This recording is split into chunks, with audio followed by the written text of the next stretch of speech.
Hikmah yang ke-129.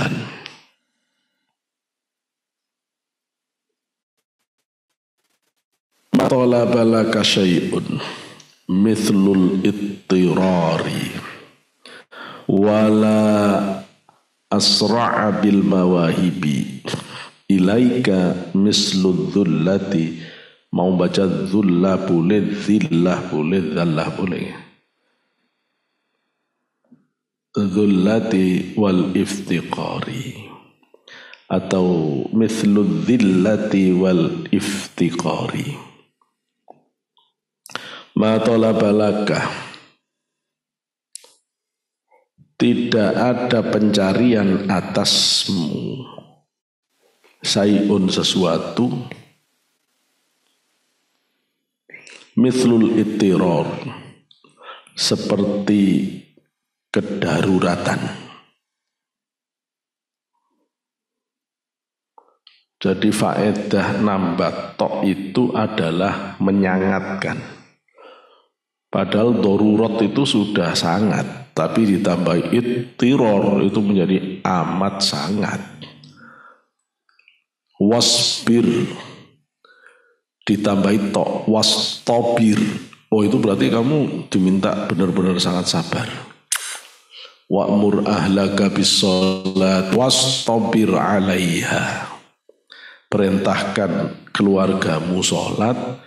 Ndak Allah nyuruh ndak jangan yang sabar, ndak, yang sangat sabar dalam membimbing keluarga sholat itu, yang sangat sabar.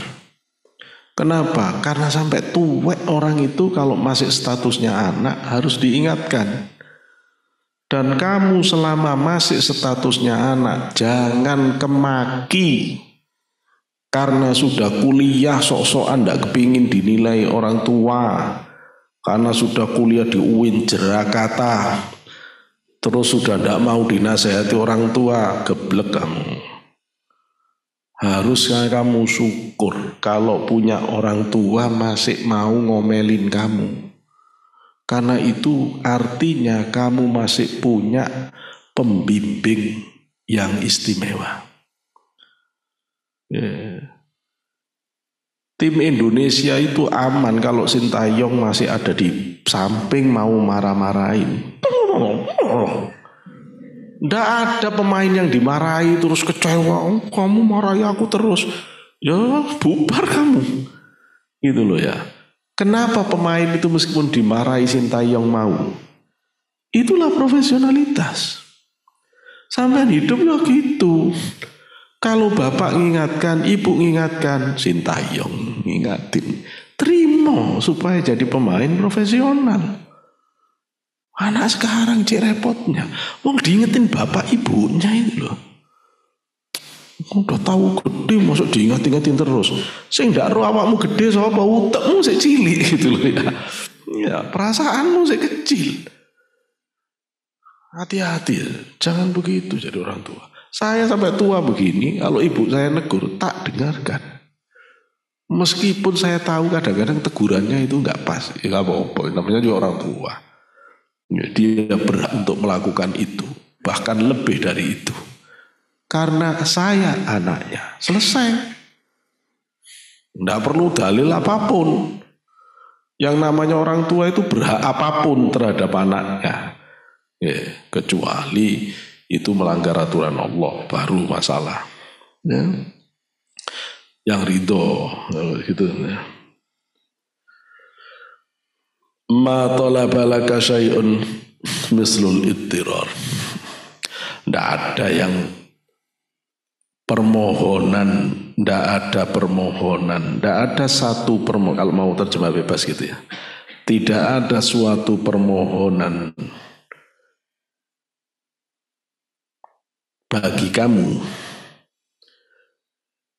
yang lebih hebat seperti keadaan batinmu saat terdesak benar. Gitu kalau makna bebasnya. Tidak ada.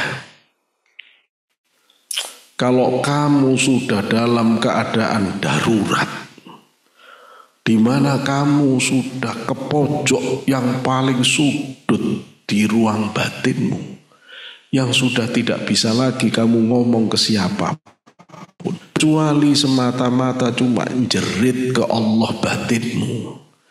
Loh ini loh yang Allah tunggu itu. Itu yang Allah tunggu. Itu artinya jenengan ketemu Gusti Allah. Jadi seringkali masalah sulit itu adalah cara paling efektif untuk mendidik batin ketemu Gusti Allah. Kalau dilihat dari masalahnya ruwet, tapi kalau dilihat dari hasilnya itu istimewa. Wala asra'a, dan tidak ada yang lebih cepat bil mawahibi, atas karunia ilaika kepadamu misludzillati, seperti keadaan hina wal iftiqari, dan amat sangat butuh Allah, fakir. Tidak ada yang paling cepat mendatangkan anugerah Allah kepadamu kecuali keadaan batinmu yang merasa amat hina di hadapan Allah dan amat fakir, amat sangat butuh Allah. Itu yang membuat kamu mustajab doanya. Ini penting. Kamu bisa menjaga hatimu. Setiap mohon ke Allah, kamu bisa punya 3 syarat ini. Kamu bisa punya hati yang posisinya seperti orang sudah keadaan darurat, dan kamu meletakkan dirimu di hadapan Allah sehina-hinanya, dan kamu meletakkan dirimu kepada Allah dalam keiftiqoran, kefakiran yang paling sempurna. Tidak ada doamu yang tidak mustajab. Sekarang kamu cek di hadis orang-orang yang doanya mustajab. Orang lagi puasa. Orang lagi puasa itu keadaan paling lemah dari manusia. Sehingga kalau bermohon, dia biasanya lebih iftiqor dari orang lain. Dan orang kalau puasa itu ya lemes. Mau sombong ya lucu lah, orang bosok sombong ya. Mau lemes mau sombong ya. Jadi dia lebih dekat kepada kehinaan. Terlebih orang yang didolimi. Kenapa orang yang didolimi mustajab? Ya dia cukup syarat ini. Dia terdesak, tidak ada yang bisa nolong dia. Dia jelas-jelas dihina, ya. Dia jelas-jelas butuh pertolongan. Loh, karena itu Allah mengingatkan, Rasulullah mengingatkan hati-hati dengan orang yang terdolimi. Doanya mustajab. Nah kalau kamu tidak terdolimi, ya gak puasa, sunnah maksudnya. Ya tidak dapat musibah. Tapi bagusnya adabmu dalam berdoa, kamu bisa selalu berada dalam keadaan ittiror, dalam keadaan dhillah dan iftiqor, mustajab. Itulah para kekasih Allah. Jadi para wali, kalau ngelihat orang-orang khawas kalau berdoa, kan cek gampangnya meneteskan air mata. Dan kalau kamu bisa ngerasakan getaran spiritualnya, itu beda, ya. Beda, tarikannya itu beda dengan orang yang doa biasa-biasa, itu beda. Doa yang tidak pakai batin gak enak. Tapi kalau doa pakai batin, seru ya, seru. Makanya doa bareng orang-orang alim itu penting. Jangan doa dewi iso, ya doa oleh sama iso nembus langit. Yang doa oleh itu sampean dirungokne malaikat. Diaminkan malaikat. Dikira gampang apa? Nggih. Doa yang membuat langit kebuka. Memang gampang doa yang diaminkan malaikat. Memang gampang doa yang sampai ke hadirat Allah. Nggak gampang. Nggak gampang. Makanya kita perlu manakiban bareng. Zikiran bareng ya karena itu. Ya. Karena itu. Bukan karena sudah ada bacaannya. Bisa wiritan sendiri. Yang ngono itu arek-arek zaman saiki gitu. Akhirnya zikirannya juga ada rasanya. Ilallah, ilallah. Ya cuma bibirnya ilallah. Jadi kayak orang nyanyi ilallah, ilallah. Ya kayak nyanyi. Ya kalau kan begitu ya mending nyanyi saja ada merah. Gitu loh ya. Ya sudah begitu. Main dari dalam hati. Ya hati mohon ke Allah. Nah udah tahu sampean rumusnya ya. Nanti belajar main dalam. Kalau doa yang sungguh-sungguh hinakan diri sehina-hinanya. Aima tolabah, yakni ma tolabah. Tidak ada permohonan laka bagi kamu ayyuhal muridu wahai murid. Al-hawaija pada hajat-hajatmu minallahi dari Allah Ta'ala syai'un sesuatu, artinya tidak ada sesuatu tadinya. Mithlul ittirari, seperti keterdesakan, keadaan yang amat sangat darurat ilaihi kepada Allah.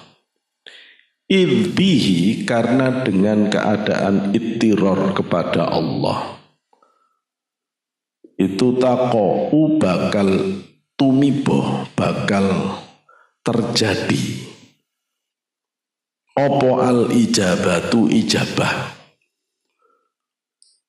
Karena dengan itiror itulah ijabah akan terjadi. Liqaulihi subhanahu, berdasarkan firman Allah, Maha Suci Allah. A'udzu billahi minasyaitonir rajim. Amman yujibul muttar idza da'ahu. Amman ono to sapa? Siapakah yang yujibu mengijabahi al-muttarra pada orang yang terdesak, idza da'ahu ketika mendoa. Siapa al-muttarru kepada Allah? Siapa yang bisa mengijabahi doanya orang yang sudah tidak punya siapa-siapa dalam keadaan darurat terdesak saat orang itu berdoa? Jika bukan Allah, maksudnya gitu loh. Kalau bahasa Indonesia namanya retoris ya. Faqauluhu talaba, adapun pernyataan Syekh Ibnu Athaillah menggunakan kata tolaba itu mabniun lil fa'il, itu mabni lil fa'il, makanya ngartikannya menjadi pencarian, permohonan. Alladzi, yang huwa dia itu syai'un sesuatu, fayakunu maka ada apa syai'un itu syabbaha serupa al-ittirar fayakun maka ada syabbaha serupa apa al-ittiraru ittirar bisaksin dengan sesuatu talibin yang mencari, bisaksin dengan seseorang ya, talibin yang mencari, jadi serupakan seperti seseorang yang memohon. Wa yahtamilu bina'uhu, dan binaknya itu mengandung, susunannya maksudnya, mengandung lil maf'uli bagi maf'ul, Wa syai'un, adapun syai'un itu adalah naibu fa'ilin, menjadi naibul fa'ilnya. Makna berdasarkan makna anna ahsana matlubin yatlubuhu al-abdu.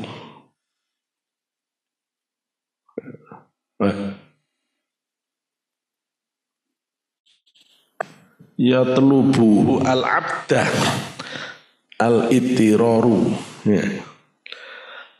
Anna ahsana matlubin, maknanya kalimat matolaba syai'um mislu itrir itu kalau dimaknai secara lugasnya, anna ahsana sesungguhnya sak bagus-bagusnya matlubin, pencarian, permohonan, yatlubuhu yang dicari, yatlubu kok yang dicari, yang mencari sopo al-abduhu kepada matlub, itu al-itiraru khobarnya ana, itu adalah al-itiraru keterdesakan. Sak bagus-bagusnya yang dicari dari seseorang itu ketika mohon kepada Allah adalah keadaan batin yang merasa darurat kepada Allah. Wahua, dan dia murid tadi alla yatawahama, hendaklah jangan berangan-angan min nafsihi, dari diri, haulan pada daya, wala kuwatan kekuatan. Maksudnya keadaan itiror itu, hendaklah orang itu jangan lagi berhayal atau berfantasi, berimajinasi bahwa dirinya punya daya kekuatan. Wis jangan, kamu ndak usah merasa mampu kalau sudah berhadapan dengan Allah itu dalam permohonanmu itu. Ndak usah punya bayangan kamu sih punya kekuatan, punya daya. Jangan. Wala yara li nafsihi sababan minal asbab, juga jangan kamu melihat bahwa dirimu walayaro, dan tidak melihat sopoman atau murid linafsihi pada dirinya sababan sebagai sebab sebab minal asbabi dari sebab-sebab ya'tamidu yang dia menyandar alaihi pada dirinya, ya'tamidu yang menyandar alaihi pada Allah, au yastanidu atau yang menyandar alaihi kepada Allah. Maksudnya gini, jangan kamu ketika bermohon ke Allah merasa punya daya kekuatan, pertama.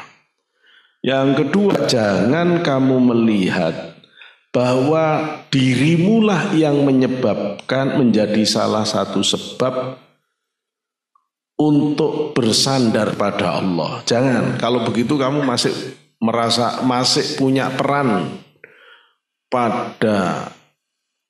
punya peran di hadapan Allah.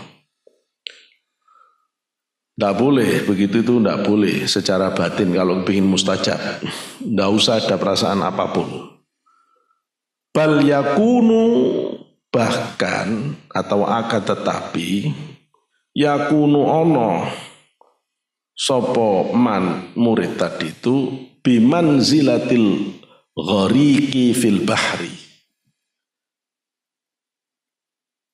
bimanzilati dalam kedudukan al-ghariki orang yang tenggelam, fil bahri, di dalam lautan.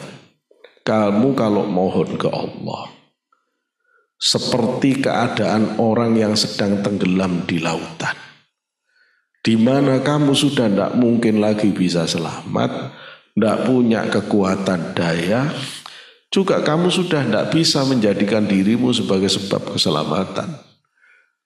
Benar-benar kamu gantungkan sepenuhnya dari pertolongan Allah. Nah gitu. Kalau kamu bisa benar begini praktek doa, kamu mustajab doamu. Ya, mustajab doamu.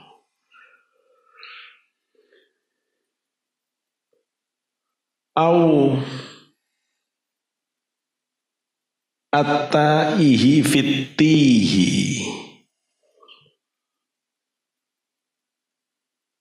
Fittihi al-qafari atau al-qafri, atau at-taihi seperti orang yang kehilangan, fittihi di dalam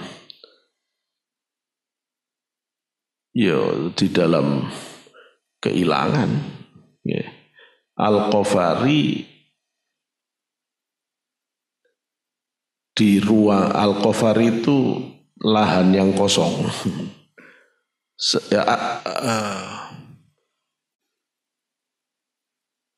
Yang saya maksud kehilangan itu hilang bingung maksudnya. Tih itu orang yang bingung, ya kayak orang yang kayak itu loh. Dulu umatnya Nabi Musa kan oleh Allah disuruh masuk ke Palestina, disuruh memerangi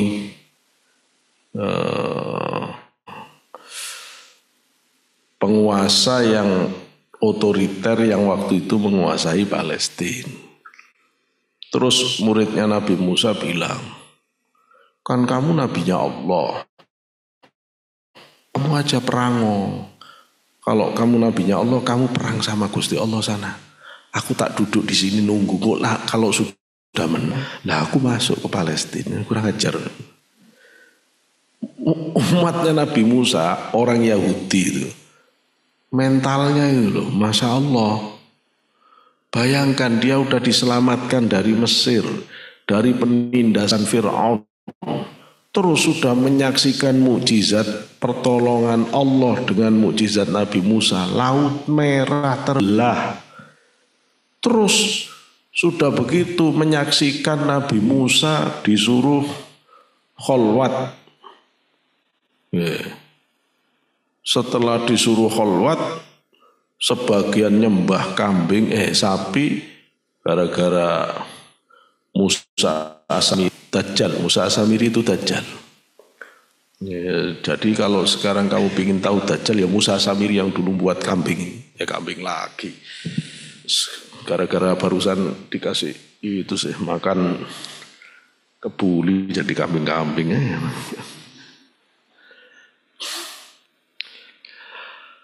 Itu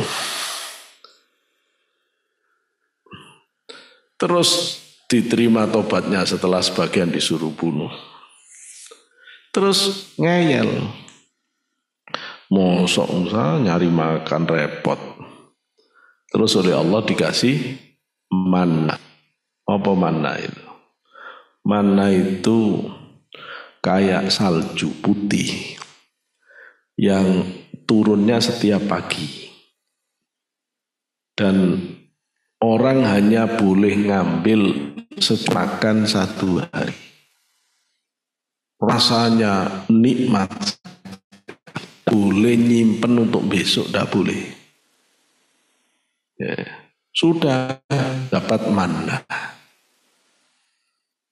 Udah dapat manna, protes lagi. Mosok gini dok. Kita yuk kepingin daging-daging itu loh. Yahudi. Akhirnya salwa. Salwa itu burung yang gemuk-gemuk kayak manuk gemek. Manuk gemek apa? Burung puyuh. Ya. Ya kira-kiranya begitu. Bukan salwa nama orang. Ya. Terus sudah makan, dapat makanan mana, dapat makanan salwa, terus disuruh berjuang. Ngomongnya apa? Wis kamu perango. Nanti kalau sudah menang baru aku ikut. Akhirnya oleh Allah diilangin, dibingungkan. Tidak tahu arah timur barat, yatihuna fil ardh. Muter di tempat itu terus selama 40 tahun. Sampai Nabi Musa itu jadi ikut muter-muter juga. Gara-gara umatnya. Sehingga Nabi Musa itu termasuk Nabi yang tidak sukses menundukkan Palestina. Nanti yang melanjutkan perjuangannya adalah Yusha bin Nun. Yang Yusha bin Nun itu dulu waktu bareng Nabi Musa jadi khodam. Jadi khodam tukang bawakan tempayan. Waktu Nabi Musa mau ketemu Nabi Khidir. Yang bawa tempayan ikan. Oh gitu. Maka khidmah itu paling cepat membuat orang sampai makom tinggi. Jadi kalau ada santri kok ahli khidmah, itu cepat. Cepat. Dulu Yusha bin Nun khidmah ke Nabi Musa. Akhirnya setelah Nabi Musa jadi nabi, yang diangkat jadi nabi Yusha bin Nun, sehingga jadi nabi Yusha bin. Begitu Yusha bin Nun jadi nabi, masih saudara sebenarnya, kalau ditarik masih ketemu ya, satu mbah atau gimana lupa semuanya gitulah, masih ponaan apa-apa ya, dari Nabi Musa ya. Itu dijanji oleh Allah, kamu bisa menang selama matahari belum tenggelam. Kalau matahari sudah tenggelam, kamu tidak akan pernah bisa mengalahkan. Pas perang mataharinya hampir tenggelam. Padahal kalau sampai lewat waktu itu sulit mengalahkan. Akhirnya Nabi Yusha bin Nun mohon kepada Allah untuk menahan matahari dari tenggelam. Jadi mukjizatnya Nabi Yusha bin Nun nahan matahari. Sehingga matahari tidak langsung tenggelam. Aneh-aneh nabi-nabi ya kalau punya mukjizat ya. Kamu kalau diberi mukjizat kayak gitu bahaya ya. Jemur belum selesai tak tahan dulu mataharinya. Orang yang kerja beling saat tidak pulang-pulang.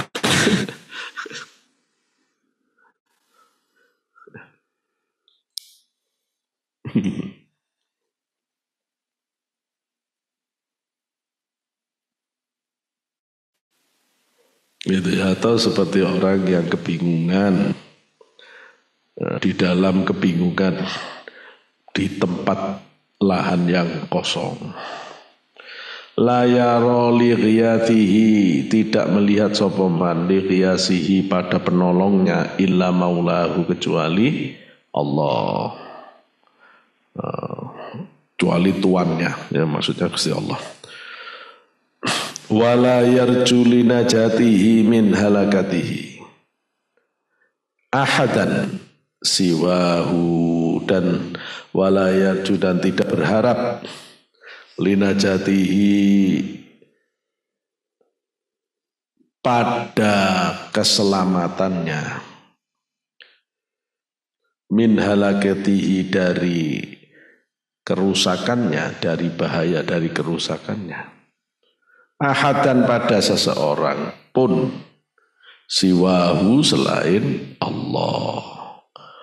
Wadillatu, adapun kehinaan, wal iftiqaru, dan iftiqar, merasa amat sangat butuh Allah. Itu amroni, adalah dua perkara, mujibani, yang wajib. Dua-duanya itu wajib untuk apa? Lil isra'i, untuk percepatan. li isra imamahi bil haqqi, untuk percepatan karunia al-haq Allah Ta'ala ilal abdi kepada hamba al-muttasifi yang disifati atau al-muttasofi yang disifati bihima dengan adillah wal iftiqar wa ila dzalika, dan pada yang demikian al-isyaratu, adapun isyarat biqaulihi ta'ala, dengan firman Allah Ta'ala, a'udzubillahi minasyaitonir rajim, walaqad nasarakumullahu bibadrin wa antum adillah, walaqad, dan yakti teman-teman, dan sungguh nasarakum, menasara membantukum kepada kalian umat Islam sapa Allahu Allah bi Badrin, di tanah Badar, waktu perang Badar. Wa antum, sedang kalian semuanya Rasulullah dan para sahabat itu adillatun, dalam keadaan yang sangat hina. Jadi yang bisa mendatangkan bantuan itu adalah keadaan batin yang hina kepada Allah. Orang itu kalau belum ngerti Gusti Allah, senang menghinakan diri di hadapan manusia. Hampir 9:30. Ya. Tapi ke Allah dia merasa cukup. Buktinya tidak pernah doa. Tapi kalau orang itu sudah ngerti Gusti Allah, orang itu tidak senang sambat ke orang, ngomong ke orang itu tidak senang. Di antara ciri tingginya spiritualitasmu, kalau kamu sudah tidak senang mengeluh kepada orang. Tapi kalau kamu tukang mengeluh, berarti ruhanimu cengeng, berarti spiritualitasmu rendah. Gara-gara diomongin begini terus tidak ada yang mau mengeluh. Tahu-tahu stres. Ya tidak begitu juga, gitu ya. Kan kamu ini banyak yang masih muda ya. Saya yang nggak ngelarang kamu ngobrol tentang penderitaanmu, susahmu, ya nggak apa-apa. Untuk orang-orang level pemula, kadang-kadang mengurai kesusahan itu dengan cara menceritakan. Asal teman yang kamu cerita itu teman yang baik. Kan anak mikrob baik semua, ya wes cerita nono kabeh, gitu loh. Pak jadi pengumuman sampean gitu loh ya. Yo gak ngono rek gitu loh ya. Ya gak gitu. Tapi saya paham ya. Mbok saya ketika saya masa-masa kuliah kayak kamu, yo demen ngobrol sama kawan yang soulmate itu ya. Aku seru waktu ketemu Pak dosen. Iku lho dosen sapa? Iya, macam ngono iku. Seneng kalau sudah ditemani itu seneng udah. Seneng. Serasa udah selesai bebannya. Padahal tetap ketemu dosen itu ruwet lagi gitu loh ya. Terus gitu itu biasa gak apa-apa. Loh cuma kamu harus ngerti, besok kalau kamu sudah jadi orang bener, jangan begitu. Kamu harus setahap demi setahap belajar jadi orang kuat, belajar tidak gampang mengeluh. Tapi kamu harus bisa menyelesaikan. Jangan tidak mengeluh tapi dindem. Tahu-tahu guyu-guyu dewe. Loh kok guyu-guyu dewe? Kalau begitu, daripada kamu ujungnya ketawa-ketawa sendiri, mending kamu ngobrol sama teman-teman gitu loh ya. Hati-hati, jangan gitu kamu. Ya, nanti gara-gara Pak Soti kepulih ngobrol, stres sendiri. Yoga, ya. Kalau kamu belum mampu mengurai kesusahanmu langsung ke Allah, ngobrol dengan temanmu itu namanya sublimasi. Atau kamu lampiaskan kepada sesuatu yang tidak baik. Apa caranya? Bantal, tutupin, teriak yang kenceng. Wah, tapi ini tutupi. Kalau nggak ditutupi kaget konyomu, gitu loh ya. Gitu. Besok-besok kalau ada yang tutupan bantal, ngerti ya, stres dia gitu ya. Ya. Jadi gitu. Atau olahraga, main bulu tangkis. Waduh, yang bulu tangkis nggak punya raket. Bulu tangkis nggak ada lapangan ya di sini bisa nyemes kenceng. Malahnya biar hilang, gitu loh ya, biar hilang, ya gitu. Jadi ya kadang-kadang olahraga ya penting ya. Nah, supaya apa? Supaya emosi-emosimu yang terpendam tersalurkan. Nendang bola, wah, lumayan emosinya dilampiaskan ke bola, gitu loh ya, dan seterusnya. Tapi itu cara psikologi, itu bukan cara hikam. Kalau cara hikam enggak begitu. Kamu sudah pintar mengurai tanpa harus tahu siapapun. Ya, jadi kalau kamu sudah begitu, hebat kamu. Mudah-mudahan besok bisa semua ya. Walaupun sekarang masih proses ya wajar ya. Wajar, ndak usah putus asa juga. Ngaji kamu cek dhuwure, ya gak apa-apa. Yang penting kamu tahu step-step. Gitu loh ya. Sekarang bisanya segini ya gak apa-apa. Tapi akhirnya kamu kan ndak cengeng-cengeng banget. Kalau sudah ngaji hikam gini kan, kalau mau cengeng kan malu sendiri kamu. Mau cengeng. Mari ngaji ngono mosok terus gini nek. Kamu kalau sudah ngaji hikam ini mau doa kepanjangan tapi zikirnya sedikit kan malu sendiri ya. Tapi kalau nanti Allah buka satu keadaan di mana batinmu merasa sangat dekat Allah dan lidahmu dilancarkan oleh Allah untuk bermunajat secara khusus, di mana aslinya kalimat-kalimat itu dituntun oleh Allah sendiri. Kamu doa panjang enggak apa-apa. Itu Allah lagi ngajari batinmu untuk terus tambah dekat. Ya gitu loh ya. Jadi ngomong enggak boleh doa itu yo ada tempatnya. Ngomong harus banyak doa juga ada tempatnya. Tapi kalau tidak sedang asik masuk sama Gusti Allah, apalagi di depan umum, wes 3 doa cukup. Ini tidak usah panjang-panjang. Betul ya? Karena kalau kamu panjangin, kamu ketarik riak pasti. Kok tahu Pak Sodik? Aku wis pengalaman. Gitu loh ya. Kan saya lebih tua dari kamu. Gitu loh ya. Dari kecil bagian doa. Dari kecil. Ya wis akhirnya ya wis tahu rasanya ya.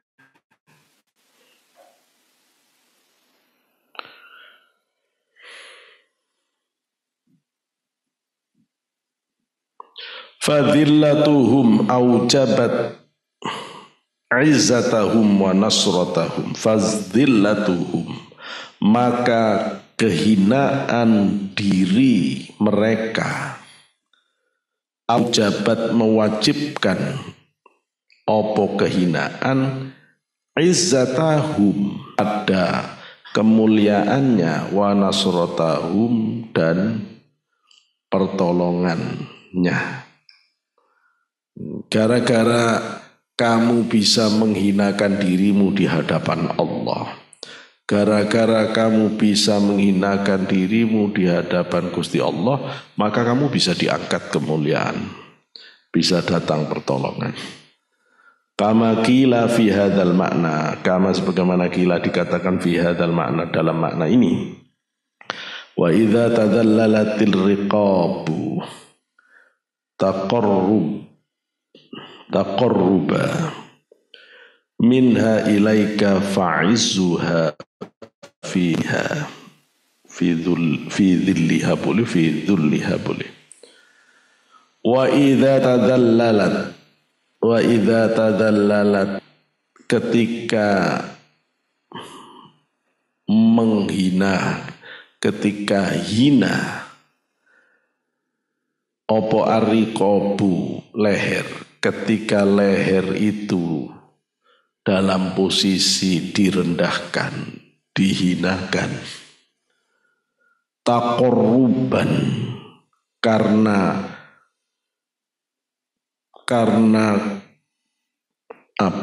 niat untuk mendekatkan diri, minha dari riqab itu, ilaika kepadamu, fa'izzuha, maka kemuliaan riqab itu fi dzulliha, justru pada saat direndahkan itu. Justru ketika tengkukmu, lehermu itu direndahkan, itulah kamu kelihatan mulianya. Begitu kamu jalan di depan gurumu, di depan dosenmu dengan merendahkan lehermu, justru saat kamu rendah itulah kamu kelihatan mulianya. Tapi kalau kamu jalan di depan guru, depan orang tua, ayo Pak, yo dosen gini-gini dok itu, ndak gini, ndak merendah, ya gak ada. Kalau kamu ndak mau merendahkan lehermu, ya ndak kelihatan ketinggianmu. Wa ma altafa qaw'atihim, dan betapa indah pernyataan sebagian para sufi yang mengatakan, haitsu aslamtani ila dzalli wassalami talaqqaitani bi'ainin wazayin. Haislamtani, kamu memasrahkan kepadaku, ila dzilli wassalami, dengan keadaan menghinakan diri dan penuh kepasrahan. Talaqqaitani, maka kamu akan menemukan diriku, bi'ainin, dengan pandangan, dan zayin, dan perhiasan, dengan ya perhiasan. Maksudnya kalau kamu benar pasrah dengan merendahkan diri, baru kamu bisa mendapatkan perhatian dan kehormatan. Wafham hauna, maka pahamlah kamu di sini qaulahu ta'ala, pada firman dawuhnya Rasulullah, sabdanya Rasulullah SAW, ketika Rasulullah kan la haula wala quwata illa billah kanzun min kunuzil jannah. Rasulullah mengatakan bahwa la haula wala quwata illa billah itu adalah perbendaharaan yang tersembunyi dari perbendaharaan surga. Maksudnya bukan sekedar kalimat la haula wala quwata illa billah, bukan. Kalau kamu bisa merasakan la haula wala quwata illa billah itu dengan perasaan kamu benar-benar ngaku di hadapan Allah bahwa kamu tidak punya daya kekuatan kecuali dengan pertolongan Allah, itu akan membuat kamu punya simpenan kekayaan yang berharga di akhirat, di surga. Karena ucapan la haula wala quwata illa billah itnya batin yang mengaku kepada Allah tidak punya daya kekuatan apapun kecuali dengan pertolongan Allah, itu isinya. Kalau sampai ucapanmu itu sama dengan batin makna isinya, kamu punya kekayaan hebat besok di surga. Begitu loh maksudnya. Sekarang kalau wiridan khususnya la haula wala quwata illa billahil aliyyil azim, itu Pokoknya sekarang wiritan apapun itu belajar meresapi. Ya, jangan meres kambing. Ya, lali aja ya. Diresapi benar ya. La haula wa la quwata illa billahil aliyil. Ini teman kalau ngerasakan benar tidak akan kuat. Pasti dredes ilo itu ya. Kalau sampai rasakan benar la haula wa la. Nangis sampai tidak kuat sampai. Begitu ngomong la haula wa la sampai sadar iki lek samgo ndak ditulungi Gusti Allah ndak metu suaraku.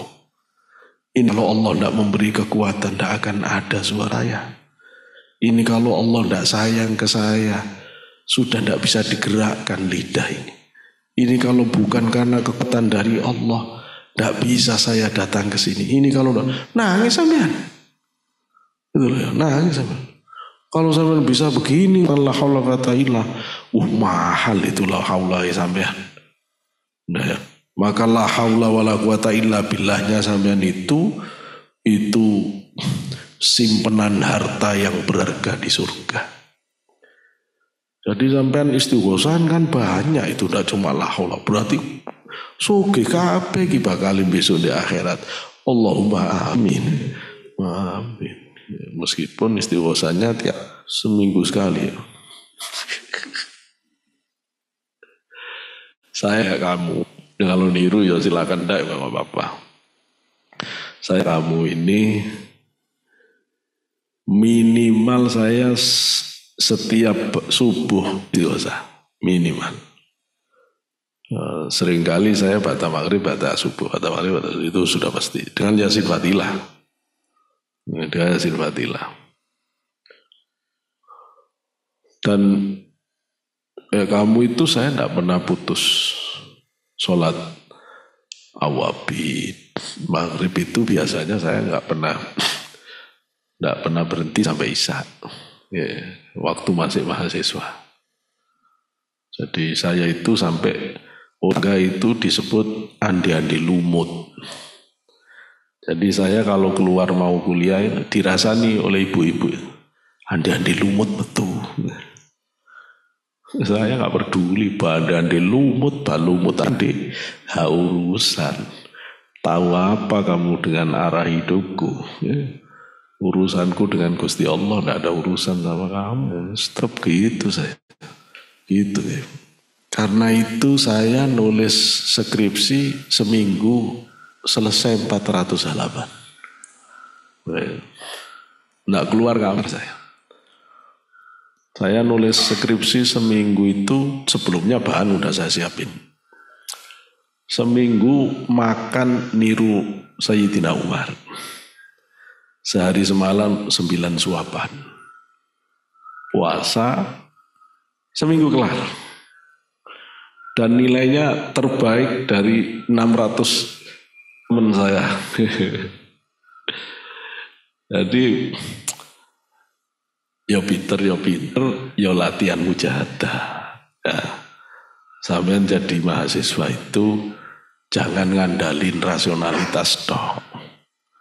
Kalau sampean cuma ngandalin pinter akal, sampean pinter tapi kurang barokah. Gitu loh.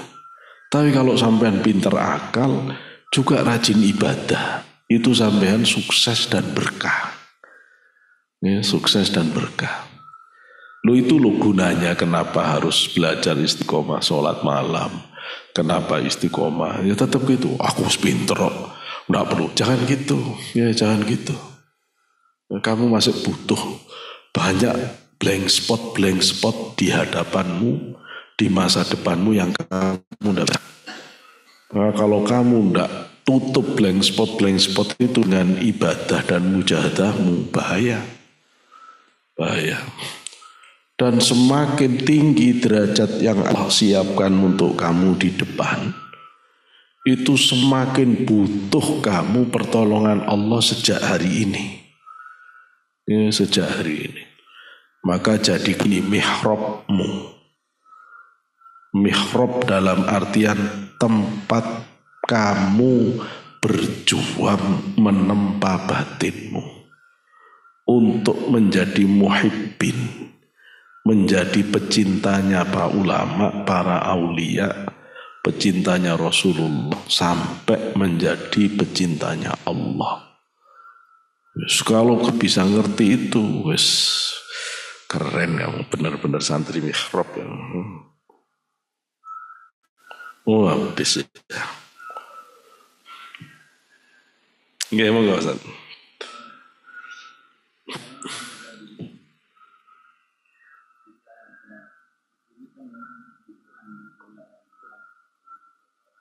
Iya.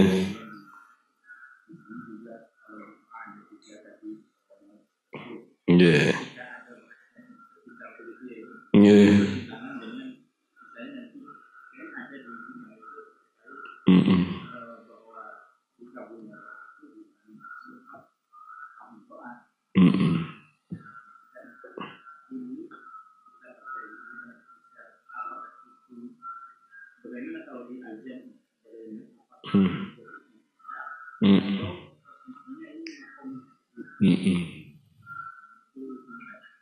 Yeah.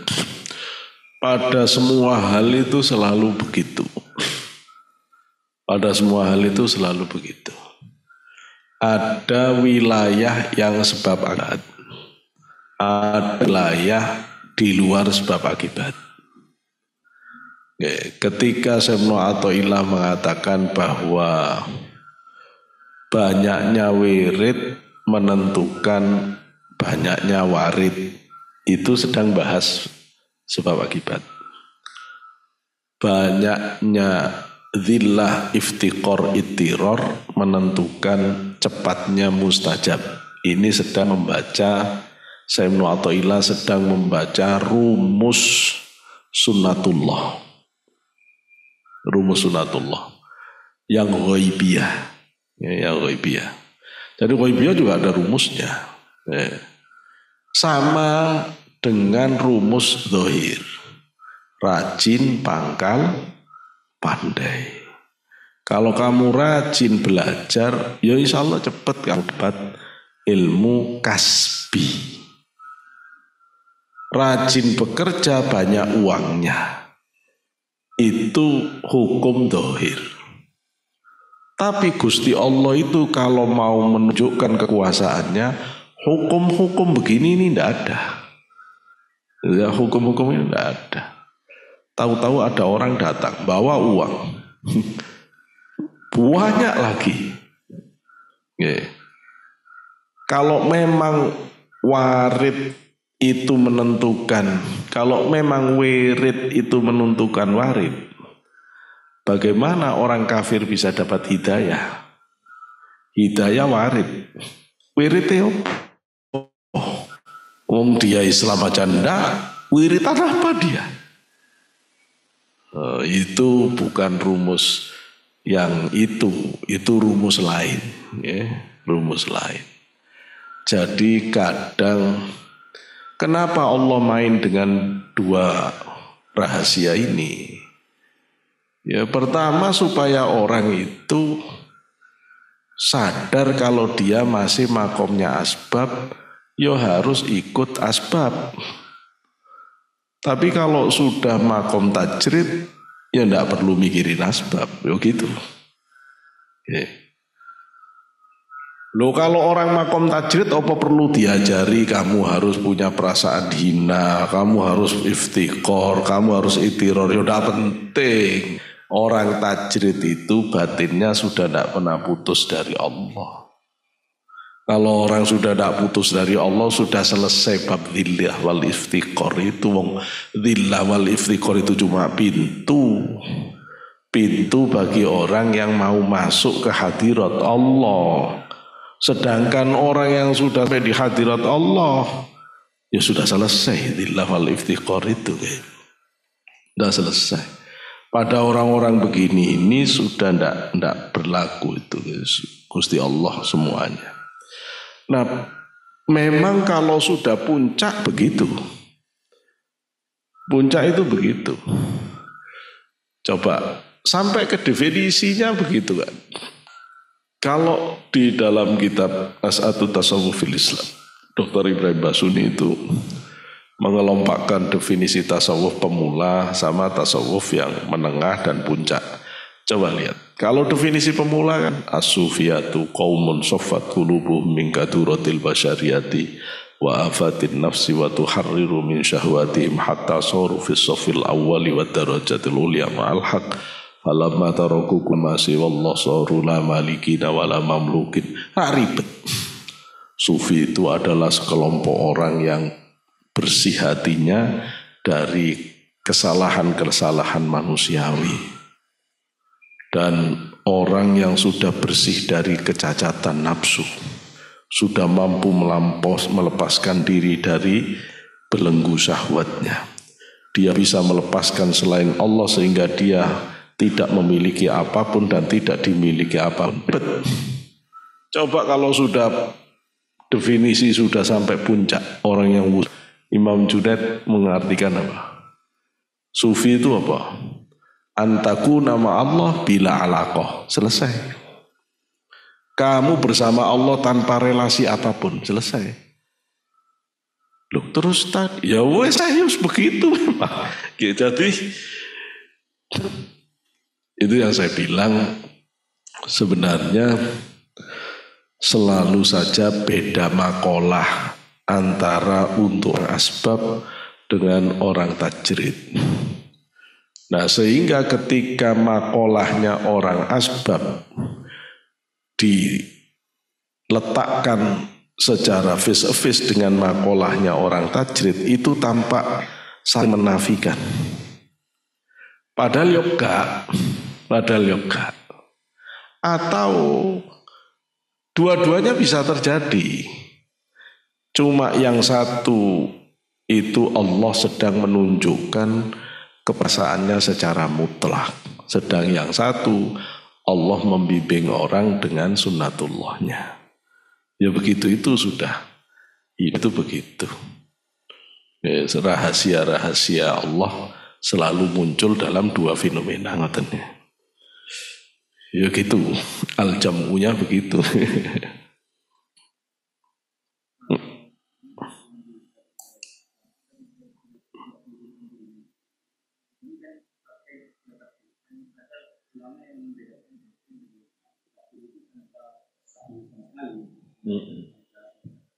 Iya.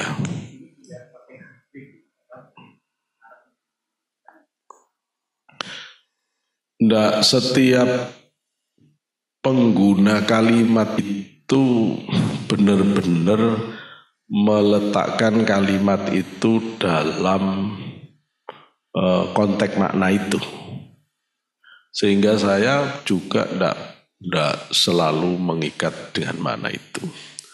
Memang kalau di dalam tingkatan tawakal itu kan taslim, setelah itu tawakal, setelah itu tafwid.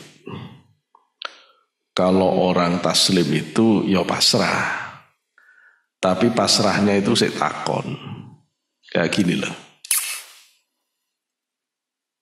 Misalnya saya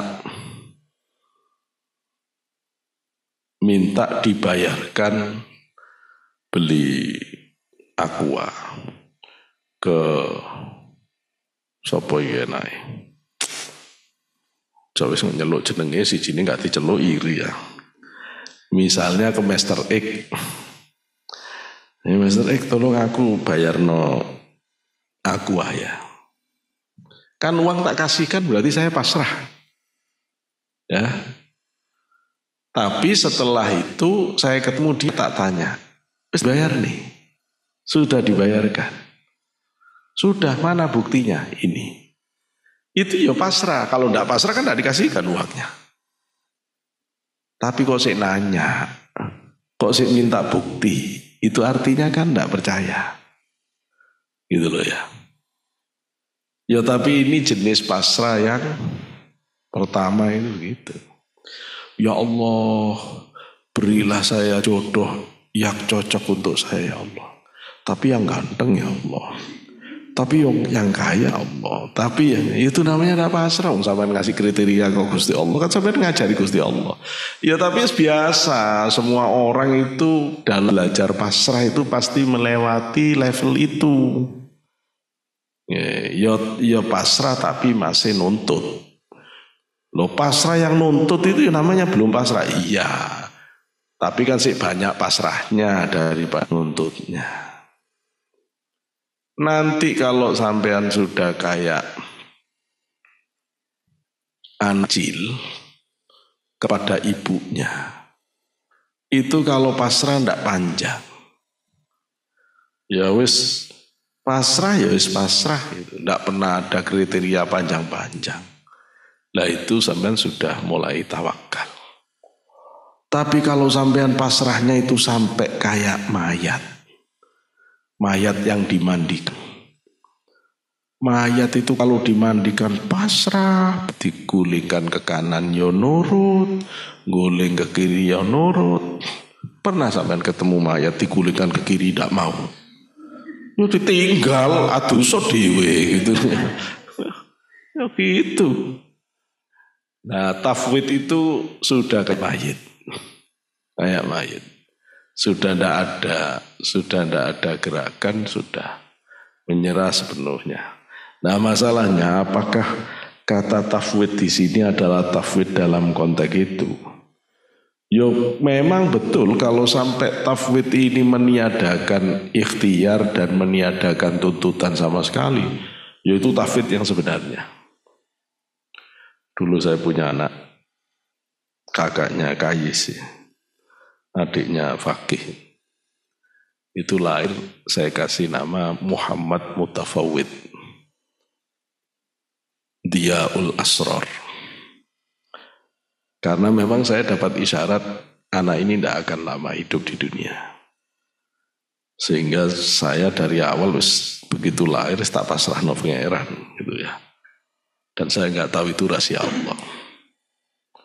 Dan benar hanya usianya 6 hari kemudian meninggal.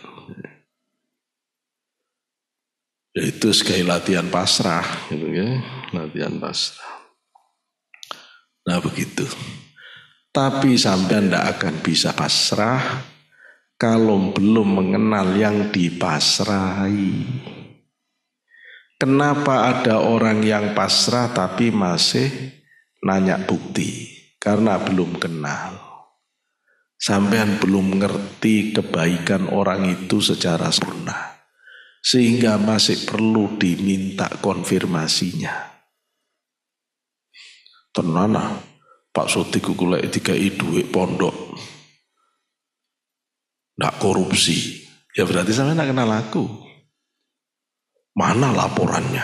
Kok ndak ada laporannya? Berarti sampean ndak kenal saya. Tapi ada jamaah yang kalau ngasih dia tidak pernah nanya. Berarti dia sudah ngerti saya. Gitu loh ya. Tapi itu beda kalau urusan bos beda lagi. Gitu ya. Harus ada laporan ya ada laporan. Gitu ya. Kalau urusan uang kepanitiaan bersama ya harus laporan. Kalau itu ya. Harus laporan.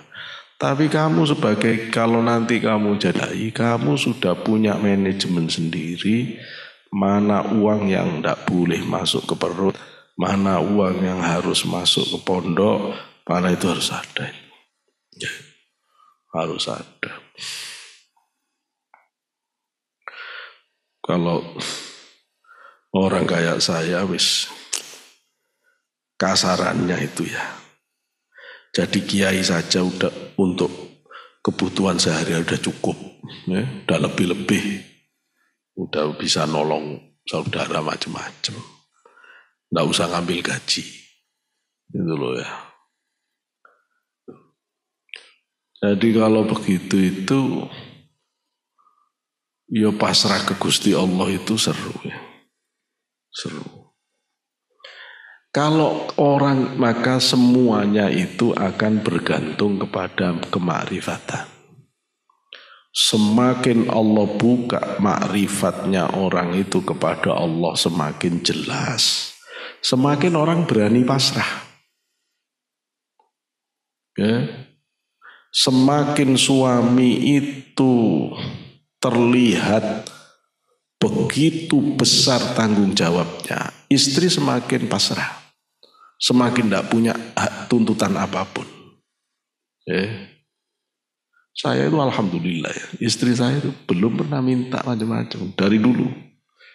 Karena saya berusaha meskipun saya belum punya apa-apa, berusaha sebelum dia ngomong saya sudah harus ngerti apa maunya dia. Gitu ya. Sudah harus begitu.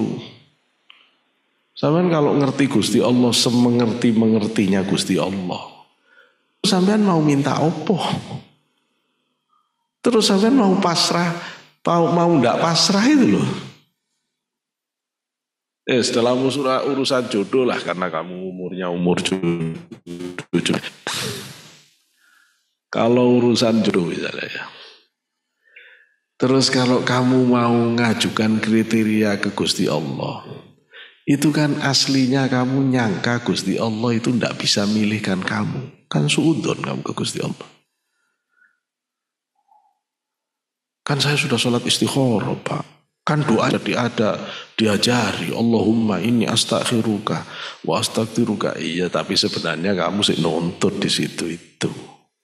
Gitu loh ya. Kenapa kamu begitu? Karena kamu belum bisa. Meskipun kamu tak ajari, ya Allah itu jauh lebih hebat pilihannya daripada yang kamu pilih.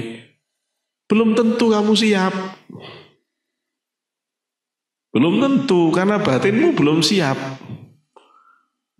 Kenapa? Karena nafsumu sehidup. Kalau nafsumu sehidup, kamu sih milih. Kamu sih nuntut. Gitu loh ya. Kenapa nafsumu hidup? Ya karena kamu belum mujahadah benar. Terus kenapa kamu nuntut? Ya karena kamu belum ngerti Gusti Allah. Kalau kamu ngerti Gusti Allah itu sesempurnanya yang memilihkan kepadamu, alasan apa yang membuat kamu masih mengajukan kriteria? Gak bisa. Gitu loh ya. Maka ketika kamu benar-benar Gusti Allah, maka pasti kamu akan tafwid. Gitu loh ya. Sama dalam hal sabar juga begitu. Kapan kamu bisa sabar mutlak? Ya kalau kamu sudah ngerti Gusti Allah. Kalau kamu belum ngerti pemberi ujian, disuruh tabah, ya udah bisa. Makanya kata Syekh Ibnu Athaillah, itu kayak orang berada di kamar dengan kekasihnya. Kalau orang itu kamarnya gelap, dia tidak punya pengetahuan bahwa di dalam itu ada kekasihnya, yang dia rumusnya tidak boleh ngomong.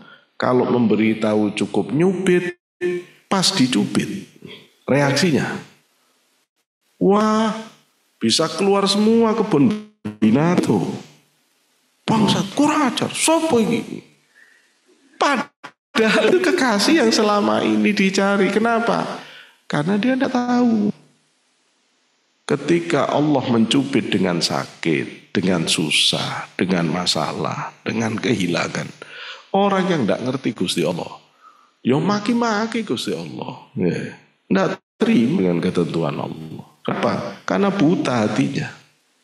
Tapi kalau kamu sudah punya ilmu yakin, karena sudah ngaji ngerti ilmunya, dan secara ilmu kamu yakin, itu kayak orang yang kamarnya sih gelap, batinnya pun amalnya gelap, tapi kamu sudah punya ilmu. Nanti kalau ada yang nyubit di kamar yang gelap itu, itulah kekasih yang selama ini kamu cari. Sehingga begitu kamu di kamar tiba-tiba ada yang nyubit, kamu begitu dicubit, oh ini kekasihku, tapi kok sakit. Nah gitu, tapi kok sakit. Antara pengetahuan dengan perasaan belum sama. Pengetahuanmu sudah wusul, sudah ngerti kamu ada yang nyubit ini kekasih, sampai perasaanmu belum. Sehingga kamu terus ngomong, ya ngono rek, tapi ojo loro-loro po nyubitnya ya gitu. Ketika kamu sakit, apa yang kamu rasakan? Sadar kamu, ya Allah, saya sadar sakit ini memang jatah darimu untukku ya Allah. Tapi ya cepat sembuh ya Allah. Aku gak enak begini nih ya Allah. Loh, itu secara ilmu kamu udah wusul. Tapi secara perasaan belum. Pertanyaannya, kapan kamu bisa menaikkan perasaanmu sehingga seperti wusulnya ilmumu? Mau nyari di mana kamu guru yang bisa ngangkat perasaanmu supaya sama dengan ilmumu? Di kampus sampai jebol S3 gak ada dosen yang bahas itu. Meskipun sudah profesor tanyai rak mumet. Ngerti gitu itu. Itu hanya bisa diangkat dari ibadahmu yang tulus, dari zikirmu yang istiqomah. Kalau kamu ahli Quran, dari bacaan Quranmu yang tulus untuk Allah. Itu nanti kalau kamu ahli sholawat, dari sholawatmu yang tulus untuk Rasulullah. Itu nanti ruhanimu naik. Biasanya agak ngeluhnya panjang, sekarang ngeluhnya tidak panjang. Ya wis lah, memang ini jatahku. Toh kalau waktunya Allah nyembuhkan ya sembuh. Ya, terus ini tambah naik, akhirnya bisa bareng itu. Kalau sudah bareng itu kamu sudah seperti masuk di kamar, kamarmu sudah terang. Sehingga begitu dia datang nyubit, kamu ya senyum-senyum. Kamu tahu rasanya jadi pengantin baru.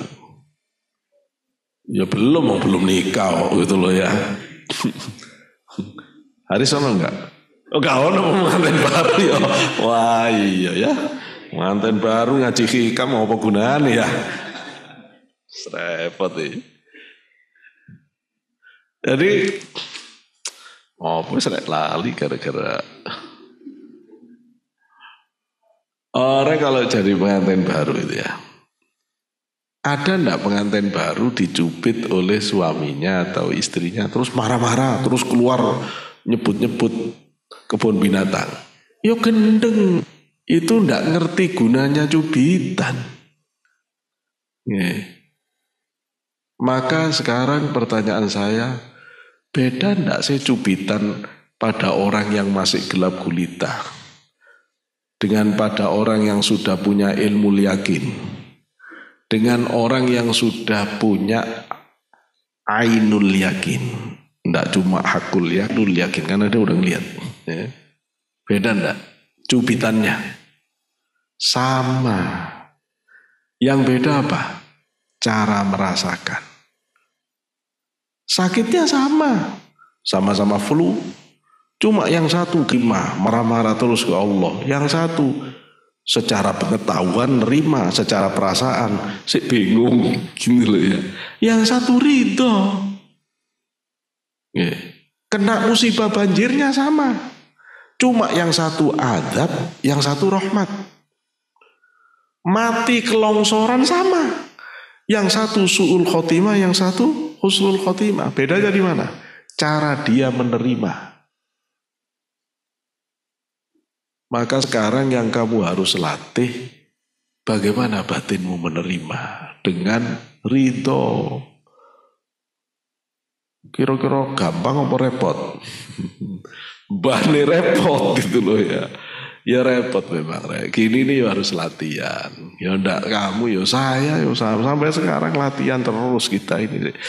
Belajar terus. Terus minta ke Allah supaya terus diluaskan.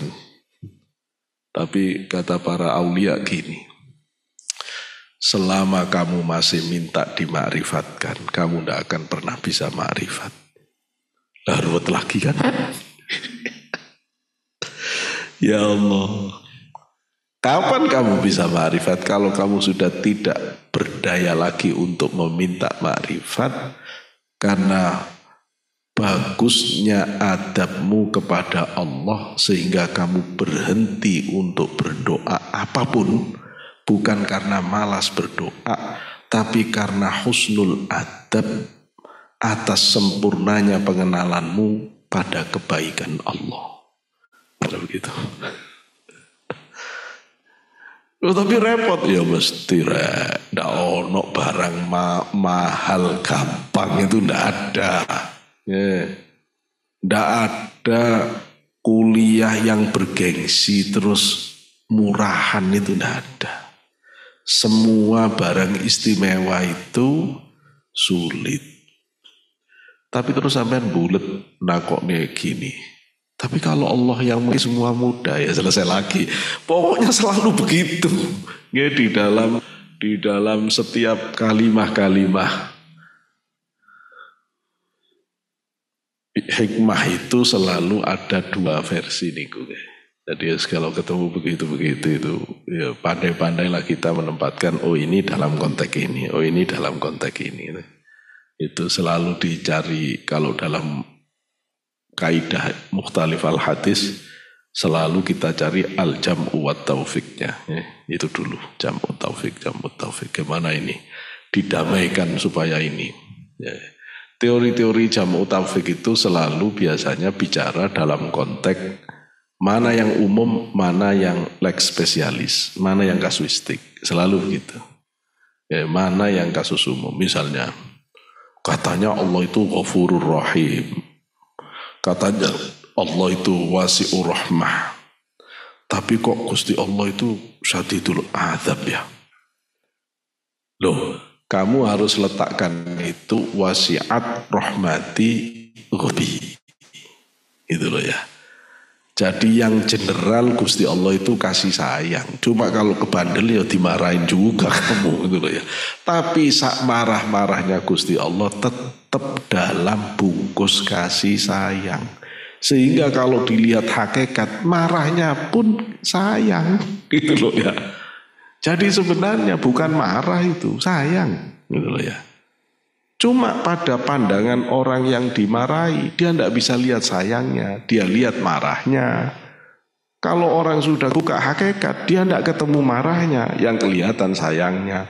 Ya sebulet aja gini ini ya, yang bulet aja gini ini. Usah, nggak boleh ya, kasihan. Gini kata demikian ya, insya Allah kita ngaji lagi minggu depan ya. Mudah-mudahan Gusti Allah terus buka batin kita, terus najamkan batin jenengan, dibeli kesehatan zahir batin ya, dijadikan orang-orang yang manfaat ya, untuk dirinya, untuk keluarganya, untuk masyarakatnya, bisa menjadi sokok guru bagi keluarganya masing-masing ya, bisa menebarkan rahmat zahir batin pada keluarga masing-masing. Ala hadina kulli data sallallahu alaihi wasallam. Al-Fatihah. Bismillahirrahmanirrahim. Alhamdulillahirabbil alamin. Arrahmanirrahim. Shiratal ladzina an'amta 'alaihim. Wa akhiran Allahumma fiqil aqwamit thariq. Wassalamu alaikum warahmatullahi wabarakatuh.